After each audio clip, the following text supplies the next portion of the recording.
Coucou chers téléspectateurs et téléspectatrices de la télévision des nouvelles idées, bonjour et bienvenue car nous sommes aujourd'hui au 4 août 2025. C'est un plaisir renouvelé pour moi de vous retrouver ce matin pour ce nouveau numéro de votre émission dénommée Bonjour le Faso. Il faut noter que votre présentatrice de tous les jours, Abzeta Ninkema, est en congé. Je profite de l'occasion pour souhaiter un très bon congé à Abzeta Ninkema. Je suis donc chargée de vous tenir compagnie durant cette semaine. Tout de suite et maintenant, plantons le décor de cette émission. Dans la rubrique à la découverte de cette semaine, nous allons justement à la découverte du stade du 4 août, le stade qui s'ouvre aujourd'hui. Et il faut noter que nous aurons donc la présence d'internationaux tels que Samuel Eto'o-Fils, Ladj Diouf, Emmanuel Adebayor, Rigobertson et bien d'autres.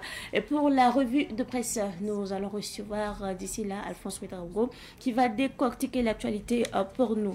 Dans la rubrique invité du jour, nous recevons aujourd'hui Soumaïla Diallo, il est le directeur général du CFP-MEP, et Rasmane Ouedraogo pour parler de la deuxième édition de cette foire d'exposition des plans qui se passe actuellement même devant les locaux de Savannah Media.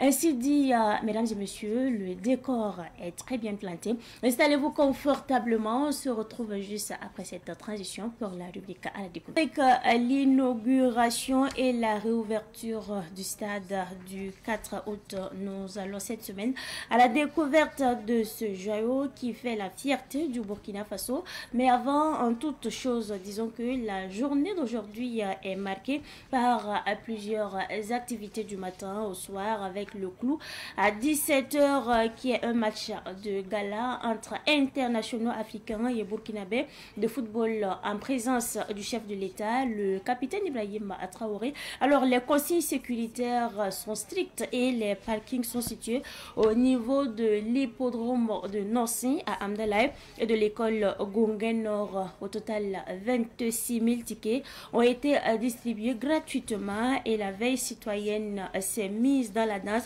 pour que les Burkinabés sortent massivement. Cela dit, pour revenir à l'historique, le stade du 4 août n'a pas toujours été ce que vous voyez aujourd'hui.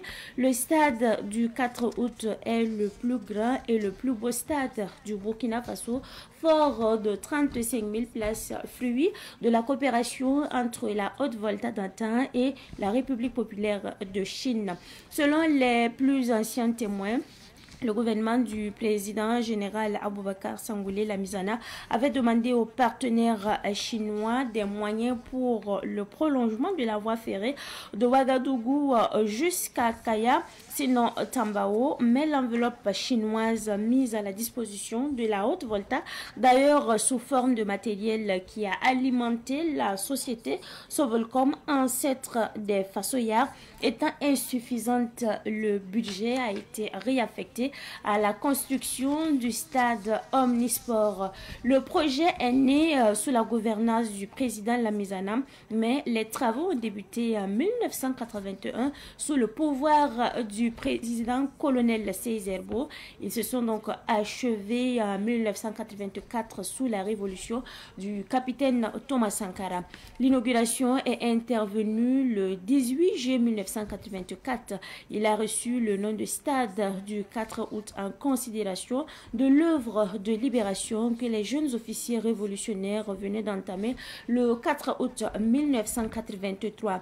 Le stade du 4 août a été rénové plusieurs fois, en particulier en 1996, peu avant la CAN 1998, que le Burkina Faso a abrité. En 2020, la Confédération africaine de football a suspendu le stade pour non-conformité, ce qui a conduit donc au lancement des travaux de rénovation qui ont duré 4 ans et qui viennent justement de s'achever. La nouvelle homologation par la Confédération africaine de football CAF en tant que stade de niveau 3 est intervenue le 1er juillet 2025. Après l'historique fait aujourd'hui, nous pourrons dans les jours qui suivent vous présenter justement l'infrastructure dans les détails. En attendant, rendez-vous à Gongan, toutes et tous pour honorer nos autorités. L'image du Burkina Faso et le sport, surtout que nous allons accueillir de nombreux invités de marque. Nous remercions à Pourré Service Photographe dont nous avons exploité les images aujourd'hui pour vous montrer le nouveau visage du stade du 4 août. C'est donc tout pour la rubrique à la découverte de. On se retrouve dans quelques instants pour la suite de l'émission. Pour la revue de presse, Amadi Adamasoro est bien installé sur ce plateau. Bonjour et bienvenue. Bonjour Mireille, bonjour à toutes et à tous. Et la journée, elle débute bien? Elle débute très bien, avec une bonne pluie. Exactement. Alors, qu'est-ce qui est à la une des quotidiens? Absolument. Nous avons bien sûr les titres de la presse nationale burkinabé. Nous commençons par les journaux Sidoya. À la une de Sidoya, travaux à haute intensité de main-d'œuvre. C'est parti pour les activités. Centre hospitalier universitaire régional de Gawa. Les travaux exécutés à 54,62%. Éditorial, la renaissance d'un héritage, révolution démocratique et populaire, retour en image sur quelques temps forts avec le capitaine Thomas Sankara. Burkina Faso, la Banque mondiale réaffirme son soutien à la vision du capitaine Ibrahim Traoré.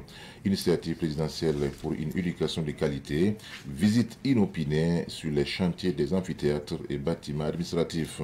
Concours direct 2025, le ministre Mathias Traoré donne le coup d'envoi des épreuves écrites. Et nous poursuivons cette fois-ci avec le journal L'Express du Faso, édité à Bobo Gulasso. À la une de l'Express du Faso, côté Dougou, le nouveau péage ouvert à la circulation. Appel à projet pour les crédits et la subvention, opérateurs culturels et touristiques, à vos marques. Autant les dire, régularisation donc de la dette sociale, la reconnaissance des forts fournis, campagne agro-pastorale et halieutique, le ministre Sombier confiant quant à l'atteinte des objectifs. Simple détail, Bobo Saniasira, les secteurs 18 et 20 débarrassés des dépôts d'ordures. Commune de Ouagadougou du matériel de salubrité pour la brigade verte. Association Wakakuma, les bénéficiaires du projet de formation initiée à l'éducation financière.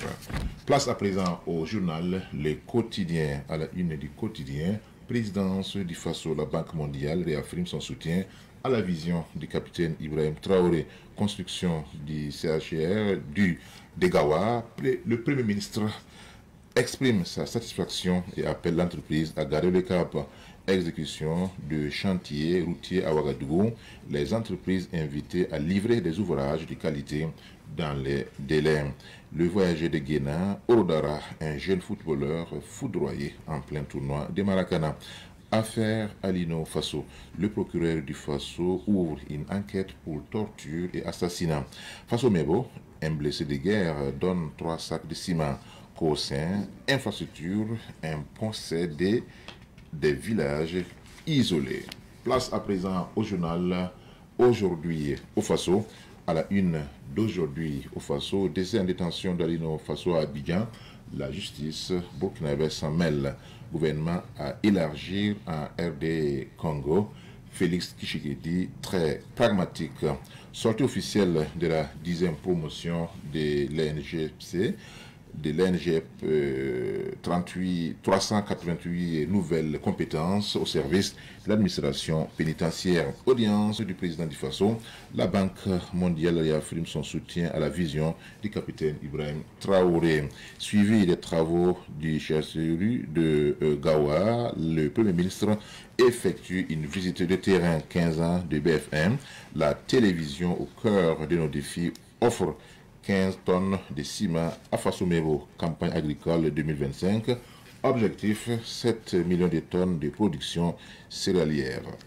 Championnat d'Afrique des Nations de football, le Burkina manque son entame. Nous poursuivons avec le journal Le Pays. À la une du Pays, visite de chantier de CHRU de Gawa. Le Premier ministre salue les avancées et appelle à maintenir le cap. Décès d'Alino Faso Abidjan. Le procureur du Faso ouvre une information judiciaire, commémoration des 25 ans du Conseil constitutionnel. Une nouvelle page s'ouvre selon le président Maître Barthélemy Kéré. Campagne agro-pastorale 2025-2026. Plus de 104 milliards de francs CFA débloqués par le gouvernement Chan 2024. Ça commence mal pour les étalons à Actu-Sport. Franck Kessier serait une priorité des biscuits. Confidence du week-end. Administration territoriale pour collecte des données à caractère sensible. L'ONG INSO suspendu. Rodara dans le Kénédougou, un jeune footballeur foudroyé en plein tournoi.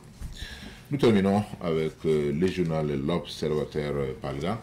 À la une de l'Obs, séjour du PM Agawa, entre visite de chantier et audience, Rim Talba en immersion dans les Dioro. Révolution du 4 août 1983. L'une des principales critiques réside dans la gestion du pluralisme et de la contradiction. Athanas Boudou, président par intérim de l'UNIR MPS, autonomisation des femmes au Burkina, la partition d'Enabel, Conseil supérieur de la communication Radio Omega, suspendu pour 3 mois. Décès en détention à Lino Faso à Abidjan. Appel à contribution du procureur du Faso. Campagne agricole agro-pastorale 2025-2026. 7 millions de tonnes de céréales attendues. Procès contre Kabila. Honoraire triple XL pour un verdict connu d'avance. C'est allé dans Commentant l'événement. Merci bien, Eladja Amadé Adamasouro pour ces différentes unes. Nous allons revenir sur quelques sujets d'actualité. Premier sujet, nous allons parler de la réouverture du stade du 4 août. Absolument, et qui intervient ce matin. Exactement. Nous-mêmes, on a été obligés de faire des contournements pour pouvoir rallier, donc, n'est-ce pas, les studios. Déjà, sous la pluie, on sent effectivement cette effervescence, cet engouement pour le mythique stade du 4 août. Vous savez très bien que ce stade a traversé les âges, traversé, n'est-ce pas, les époques. Bien sûr, comme vous le disiez dans votre chronique, le stade, bien sûr, la première pierre, pour ainsi dire, a été posée, n'est-ce pas, sous la Misana, puis Césaire-Vaux. Ça a été également relooké, enfin, retouché un peu en 96, sous Blaise Compaoré, et relooké entièrement sous le capitaine Ibrahim Traoré. C'est effectivement une continuation étatique qui est effectivement mise en avant ici. Déjà, les Burkinabés étaient orphelins de leur stade mythique il y a bientôt 4 ans. C'est en 2021 que le verdict de la CAF est tombé, et suspendant, n'est-ce pas, toutes les activités sportives, notamment footballistiques, au sein donc de ce stade, ce qui faisait que alors, les étalons ne pouvaient pas recevoir les adversaires au niveau national. Il fallait donc aller avec les coûts que cela, n'est-ce pas, engendre, mais aussi la flamme de la chaleur, l'engouement qu'on joue devant son propre public, ça manquait. Et c'est vrai qu'on a pu quand même engager certains résultats, mais effectivement, cet accompagnement, cet engouement, cette ferveur patriotique là qui devait accompagner le 11 national au niveau national a manqué. Je pense qu'ici, il faut féliciter l'ensemble des acteurs, à commencer par le président du FASO, le capitaine Ibrahim Traoré, qui a vraiment pris à bras le corps cette question de la réouverture du stade. C'était quand même une certaine, avec une dose de dépit, qu'on avait effectivement constaté cela.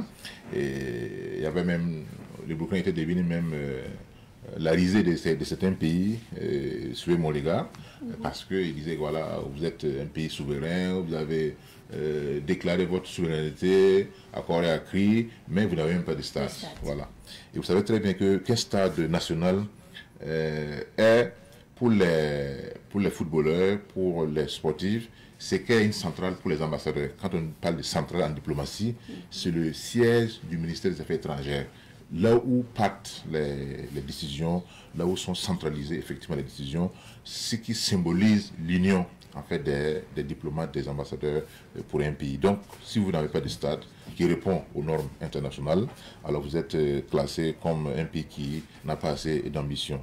Je pense que le travail rigoureux qui a été fait en un temps record, je pense que c'est en janvier que les travaux ont été lancés, et finalement, on a trouvé une œuvre de belle facture en si peu de temps. Et tout ça, ce n'est pas pour critiquer ce qui était par le passé, mais il faut s'améliorer. Il faut s'améliorer, notamment par rapport aux infrastructures publiques, parce que ce n'est pas pour ceux qui sont au pouvoir, c'est pour l'ensemble du peuple burkinabé. Pour cela, moi je pense qu'il faut encourager ce qui est fait, féliciter l'ensemble des acteurs et demander aux Burkinabés de bien entretenir ces joyaux-là. Parce qu'une chose est de pouvoir construire une telle infrastructure, une autre chose est de travailler effectivement à son entretien. Parce que nous pêchons beaucoup aussi au Burkina Faso en matière d'entretien. Vous allez voir une infrastructure de belles factures inaugurée en grande pompe, mais si vous les passez 5 mois, 1 an après, souvent c'est la désolation qui vous envahit. Donc je pense qu'ici, avec la nouvelle dynamique, et notamment avec la brigade Laballe, qui est donc appelée absolument à faire une descente, et que les personnes qui sont commises à l'entretien du stade là puissent le faire dans les règles de l'art, et que l'État aussi, l'administration, ne baisse pas les bras, ne dit pas voilà maintenant nous avons construit le stade, et tout est fait. Non, je pense qu'on doit continuer effectivement à maintenir, puisque la maintenance aussi coûte très cher, et la maintenance est aussi importante, parce qu'il y a des infrastructures qui se dégradent avec le temps, c'est tout à fait normal, même si ça doit respecter effectivement le cahier des charges, et il faut qu'il y ait une équipe H24 qui veille à l'entretien des lieux, à la propriété des lieux, et tout cela, et qu'également on peut, en dehors, n'est-ce pas, des compétitions sportives, on peut initier également d'autres activités qui peuvent même être rémunérées et profiter, n'est-ce pas, à la caisse. Je pense qu'il doit y avoir, c'est pas un fonds ou une structure étatique qui s'occupe, n'est-ce pas, des... S'il y en a pas, je pense qu'on peut créer une sorte de... c'est pas des directions générales qui s'occupent des infrastructures sportives, pas seulement au niveau donc de Ouagadougou, mais aussi dans les autres régions. Et pourquoi pas essayer, actuellement nous avons 47 provinces, nous avons 17 régions, faire en sorte que dans chaque région, dans chaque province, il y ait en tout cas, je pense même que le projet est déjà sur la table du gouvernement. Il y a même dans certains endroits, à Bobo même, il y a d'autres stades qui sont en construction. Moi je pense qu'il faut aller dans ce sens, que c'est ensemble, en mettant ensemble les différents maillons de la chaîne sportive, que nous pouvons également relever les défis de notre souveraineté, car comme vous le savez, les sportifs sont également nos ambassadeurs. Exactement. Amadé Souré, il faut noter qu'il y aura un écran géant au niveau donc de l'hippodrome de Nossien. Maintenant, avec la pluie, je ne sais pas comment cela va se passer. L'annonce a été faite hier par le ministre en charge des sports. Oui. Et ce qu'il faut mentionner, c'est qu'il faut appeler aussi les gens à surtout respecter les consignes sécuritaires. Je vais demander à mes grands-pères, les Sawadgo, de faire pardon pour qu'on puisse suivre cet événement. Exactement. Et puis après on verra. D'accord. Deuxième sujet, on sait que vous êtes attendu à la radio, mais quand même on va solliciter quelques mots. La Banque mondiale réaffirme son soutien au chef de l'État puisque le représentant résident de la Banque mondiale a été reçu par le chef de l'État. Ce qu'il faut dire sur ce sujet-là, c'est que le Burkina Faso continue de faire son bonhomme de chemin dans le Conseil des Nations. Malgré ce qui a été dit, son isolement, le fait que c'est un pays qui est devenu une sorte de paria, non, c'est tout à fait le contraire. Chaque jour que Dieu fait, nous avons des émissaires venant de grands pays, venant de grandes organisations, pour effectivement s'aligner sur la vision du chef de l'État. Parce que par le passé, on nous a donc dit que si vous n'êtes pas un pays démocratique, alors on va vous isoler. Mais ce n'est pas le cas. Ce que les pays veulent, c'est quoi? C'est un leadership visionnaire, éclairé, qui sait là où il va avec le peuple. En ce moment, vous pouvez être accompagné. Si vous prenez par exemple les Nations Unies, vous allez voir que les pays qui sont dits démocratiques là, ne dépassent même pas 10% des pays membres de l'ONU. Parce que chaque peuple, chaque nation a son histoire. Et c'est pas parce que voilà, vous n'êtes pas élu ou bien vous n'avez pas fait des élections, qu'on va vous mettre de côté. Non, c'est parce que effectivement, il y a des situations qui exigent qu'il y ait un changement de cap. Donc, la Banque mondiale est venue donc réaffirmer son soutien à la vision du capitaine Ibrahim Traoré et qui demande même déjà à accompagner le Burkina. Vous savez très bien que même la même Banque mondiale a fait sortir un rapport pour montrer la croissance de l'économie burkinabé et surtout grâce aux fonds immenses qui ont été injectés dans le domaine de l'agriculture. Vous savez très bien que l'agriculture, c'est un indicateur important de l'avancée, de la situation, du tableau d'ensemble d'un pays. Et vous savez très bien, on vient donc de lire un chiffre de 104 milliards de francs CFA qui ont été injectés dans le domaine donc, de l'agriculture. Et nous voyons les efforts, les acquisitions qui ont été faites dans le domaine de l'agriculture, dans le domaine de l'armement, dans tous les domaines. Et tout ça, c'est grâce effectivement à cette vision du capitaine Ibrahim Traoré et à l'ensemble, n'est-ce pas, du gouvernement, et surtout avec l'appui, l'accompagnement, la compréhension du peuple burkinabé. D'accord. Merci bien, Eladj Ahmad et Adama Soro. On va vous souhaiter une excellente journée et surtout transmettez nos salutations aux fidèles auditeurs. Donc, ça va, FM, à l'émission Vénexonré. Absolument, merci beaucoup. C'est tout pour la rubrique revue de presse. On se retrouve tout de suite pour la suite de l'émission. Dans la rubrique invité du jour, nous recevons Soumaïla Diallo. Il est le directeur général du CFP-MEB. Bonjour et bienvenue sur ce plateau. Bonjour, madame. Alors, et à ma droite, Rasmane Ouedraogo, responsable chargé de l'arboriculture du CFP-MEB. Bonjour et bienvenue sur ce plateau. Bonjour, madame. Pour débuter, présentez-nous le centre au métier émergent Banque Noma.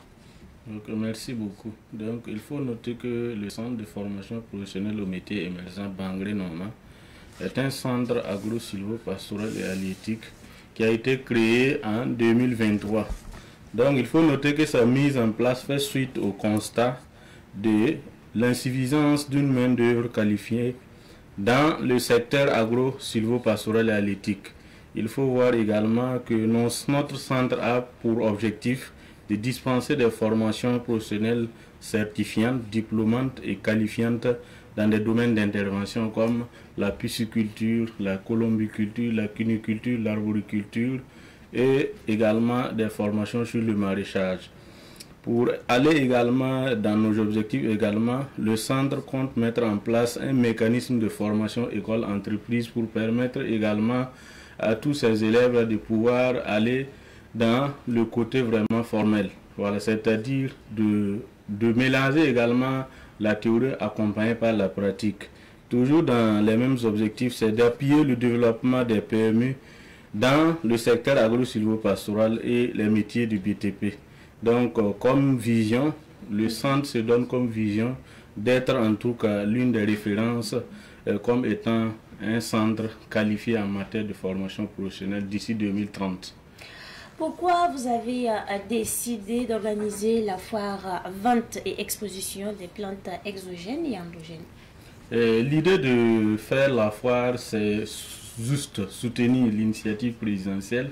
Nous avons vu que le chef de l'État a lancé à Guiba, voilà, pour reverdir le Faso avec tout ce qui est comme plantes médicinales. C'est dans cette lancée-là que le centre de formation professionnelle au métier émergent Bangré Noma s'est donné comme tâche de soutenir cette initiative. Rasmane Ouedraogo, un mot sur l'objectif même de la foire. L'objectif de la foire, c'est d'abord présenter à la population ce que nous avons comme plantes. Et vous avez si bien noté, endogènes et exogènes. Et ce que nous avons comme plantes locales et les plantes qui viennent d'ailleurs, que nous voulons présenter à la population et les permettre d'en avoir pour cette période de reboisement. Soumaïla Diallo, il faut noter que lors du lancement de la campagne de reboisement du bosquet à plantes médicinales qui s'est tenu à Guiba, dans la province du Zunwego, le 14 juin dernier, le président Salif Ninkiema a promis 7000 plants au chef de l'État, le capitaine Ibrahim Traoré, une promesse qui a d'ailleurs été respectée. Oui, il faut noter que cette promesse a été respectée. Et nous avons fait la remise symbolique aux plus grandes autorités de ce pays. Et c'est toujours soutenir vraiment l'idée, puisque c'est une idée noble, puisque quand nous plantons un arbre, c'est pour toute la génération. Et je pense qu'il n'y a pas de bien à faire sur terre que de planter un arbre. L'année passée, c'était la première édition. Quel bilan peut-on faire exactement? Par rapport à la première édition, nous pouvons dire que le bilan était satisfaisant. Parce que nous sommes venus sur le terrain avec près de 33 000 pieds de plantes mélangées, endogènes et exogènes. Mais je pense qu'en 2 semaines, plus de 75% de nos plantes ont été évacuées ou bien ont été achetées par la population. Et quels sont les types de plants que vous proposez cette année? Pour cette année, il y a toujours, je vais prendre l'aspect endogène que vous l'avez évoqué, parce que nous pensons qu'aujourd'hui, comme monsieur le directeur vient de le dire, nous sommes allés sur 2 axes avec les plantes endogènes. Il y a les produits forestiers non liés. Ça veut dire les plantes à travers lesquelles on peut prendre, que ce soit les feuilles ou les fruits, pour transformer en produits finis et revendre à la population. Nous en avons. Il y a aussi certaines plantes destinées seulement pour la médecine, dont les feuilles, les écorces ou les racines sont destinées et à traiter certaines maladies.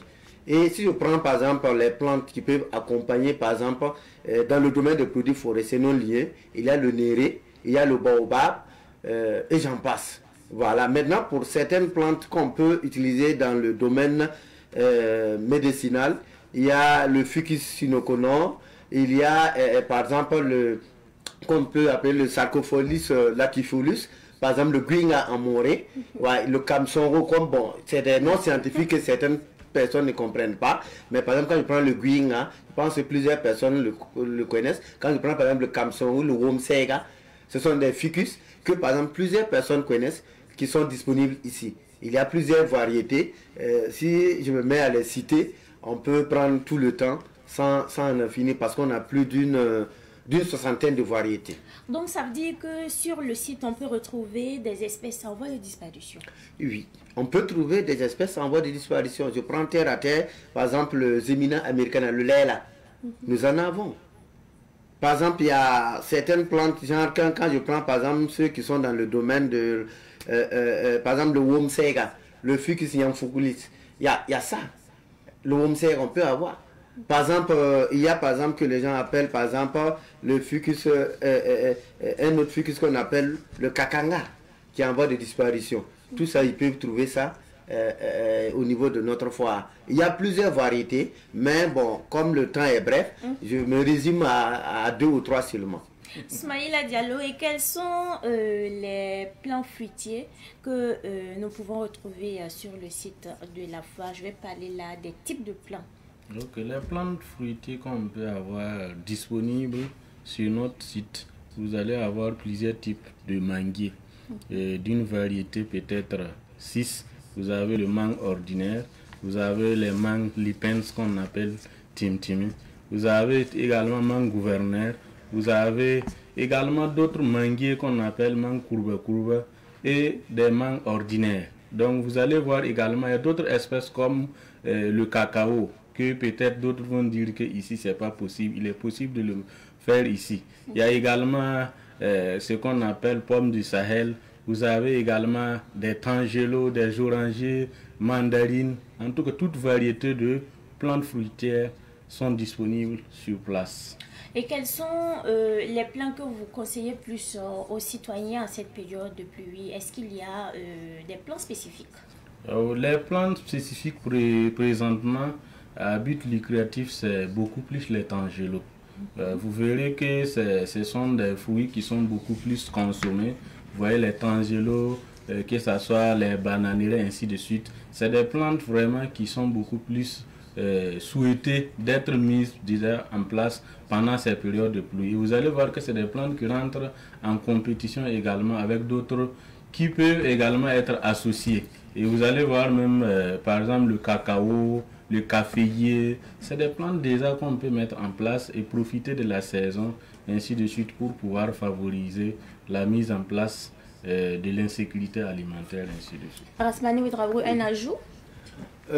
Comme ce qu'il vient de le dire, il y a aussi des options. Okay. Il y a certaines personnes qui pensent par exemple que j'ai besoin des plantes par exemple pour faire des haies. Voilà, d'autres disent que par exemple je veux des plantes par exemple qui répondent à nos besoins, qui sont adaptés à notre climat, et des plantes que nos aïeux ont consommées. Par exemple, si vous voyez, il y a plusieurs personnes qui viennent, qui prennent des pieds de néré, parce que vous voyez maintenant que à travers cette plante-là, que ce soit les graines, c'est de l'argent.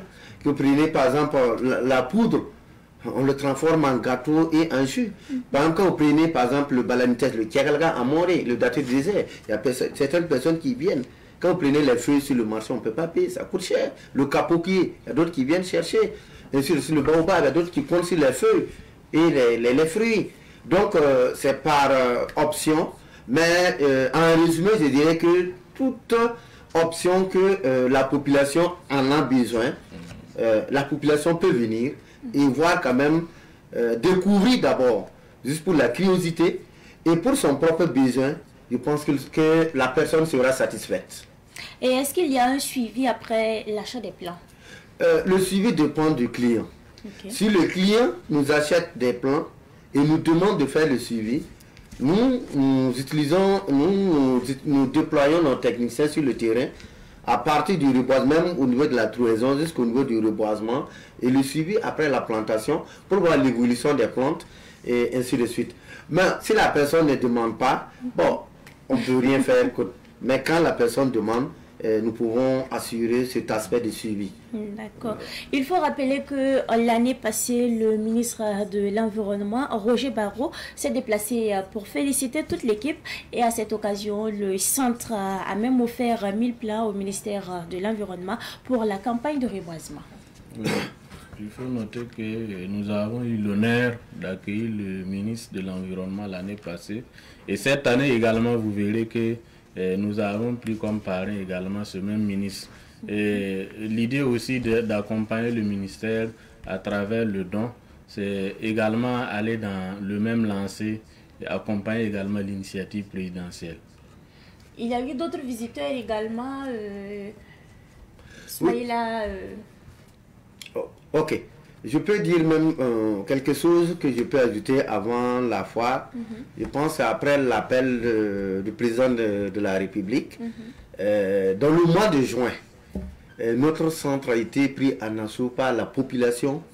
Je dirais dans le mois de juin, sans mentir, plus de 15 000 à 20 000 pieds ont été évacués par la population au niveau de notre centre. Je parle du mois de juin 2025. Parce que une semaine avant la date du reboisement, c'était le 21 juin, le centre, le matin jusqu'au soir, nous on travaille jusqu'à 22h, 23h pour satisfaire la population. Et c'est une occasion pour moi pour dire merci à la population d'avoir répondu à l'appel de notre président pour renforcer notre écosystème. Et encore, vous voyez que notre biotope est en train de disparaître parce que plusieurs variétés de plantes, on est en train de les perdre. Et la population est venue payer les différents types de plantes que nous avons dans notre centre pour pouvoir contribuer à reverdir cette végétation. Et ça déjà c'est un aspect très heureux pour nous qui sommes acteurs du centre. Et aujourd'hui encore, je pense qu'on a commencé le samedi, mais déjà c'est satisfaisant. Lors de la première édition, vous avez également commercialisé des tomates bio.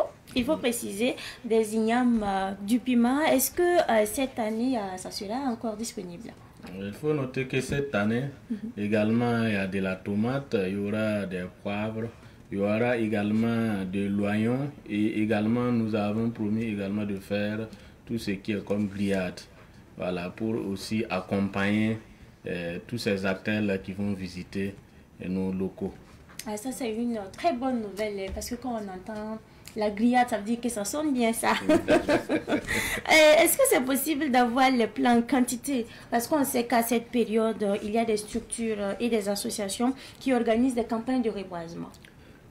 À notre niveau, c'est seulement que la personne ou l'institution ou bien la structure associative vienne et nous dit seulement nous voulons telle quantité de plantes et nous serons et là surtout la personne sera satisfaite.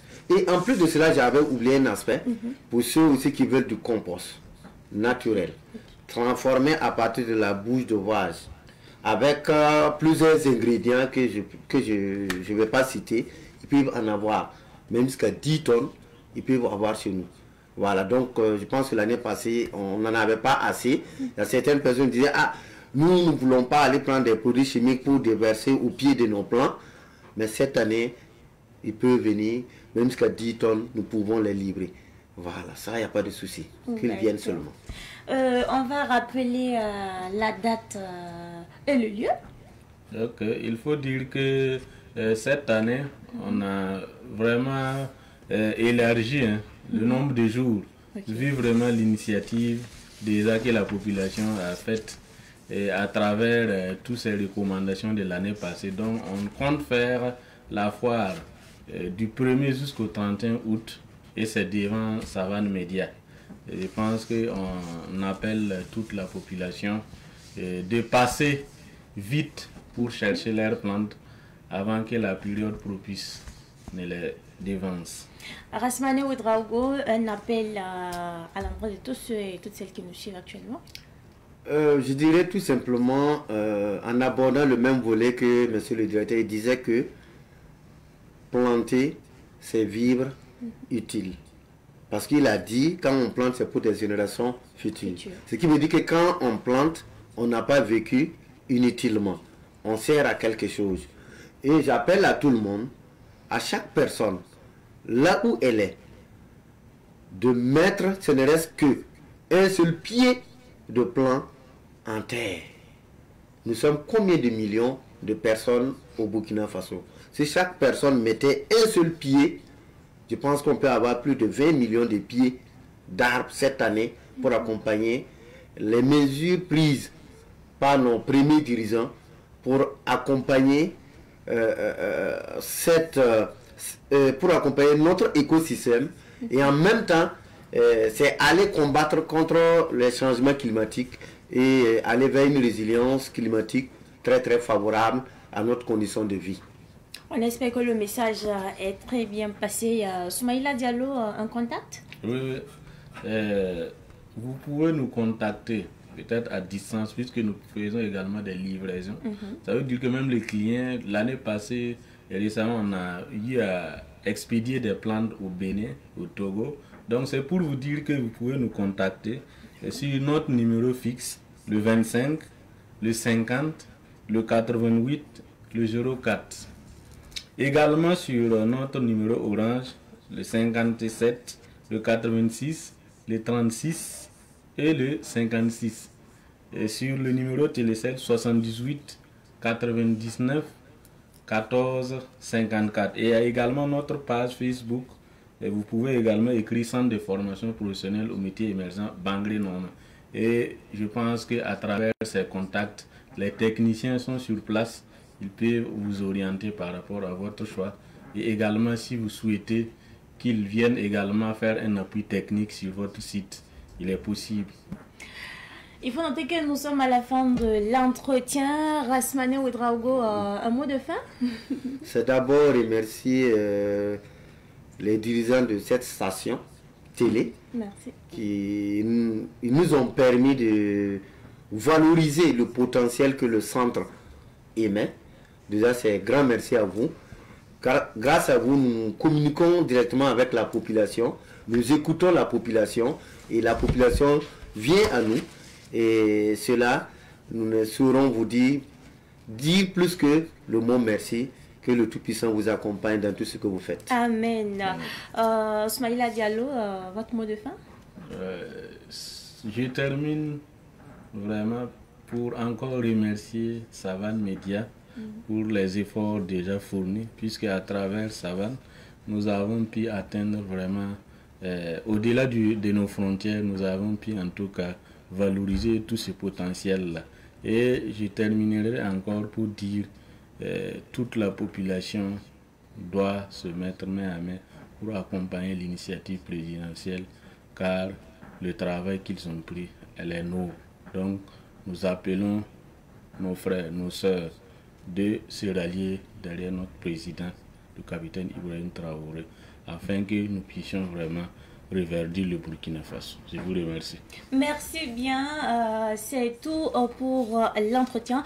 Je rappelle à nos téléspectateurs que nous étions en entretien avec Soumaïla Diallo. Il est le directeur général du CFP-MEB et Rasmane Ouetraogo, responsable chargé à l'arboriculture du CFP-MEB. Merci à vous d'être passé sur ce plateau. Nous allons vous raccompagner avec... Avant donc de clore cette émission, nous allons revenir sur la rubrique à la découverte de. Je rappelle que cette semaine, nous allons à la découverte du stade du 4 août. Nous allons cette semaine à la découverte de ce joyau qui fait en tout cas la fierté du Burkina Faso. Mais avant toute chose, disons que la journée d'aujourd'hui est marquée par plusieurs activités du matin au soir avec le clou à 17h qui est un match de gala entre internationaux africains et burkinabés et football en présence du chef de l'État, le capitaine Ibrahim Traoré. Alors les consignes sécuritaires sont strictes et les parkings sont situés au niveau de l'hippodrome de Nonsin à Amdalaï et de l'école Gunguen Nord. 26 000 tickets ont été distribués gratuitement et la veille citoyenne s'est mise dans la danse pour que les Burkinabés sortent massivement, réaffectés donc à la construction du stade Omnisport.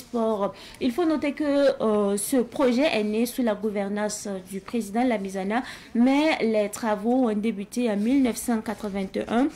Sous le pouvoir du président colonel Seizerbo.